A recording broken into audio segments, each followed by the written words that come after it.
দই বেগুনের এই রেসিপিটা একবার খেলে আমি হলফ করে বলতে পারি এটা তোমরা বারবার বানিয়ে খাবে। আর এটা সম্পূর্ণ একটা নিরামিষ খাবার।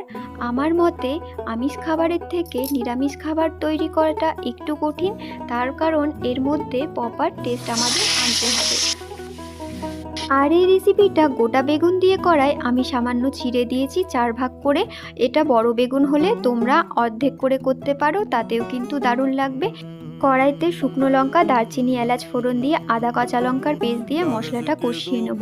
হলুদ গুঁড়ো, ধনে জিরে গুঁড়ো আর লঙ্কা গুঁড়ো দিয়ে মশলা কষানোর পর টক দই, কাজু বাদামের পেস্ট দিয়ে সুন্দর করে মশলা কষিয়ে নিয়েছি। মশলা থেকে তেল ছেড়ে এলে সামান্য চিনি দিয়েছি আর ওপর থেকে ভেজে রাখা বেগুন দিয়ে হালকা করে নাড়াচাড়া করতে হবে যাতে ভেঙে না যায়।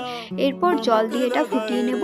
জল ফুটে এলে 1 চামচ ঘি দিয়ে আরও কিছুক্ষণ ফুটিয়ে নামিয়ে নিলেই রেডি দারুণ এই দই বেগুন।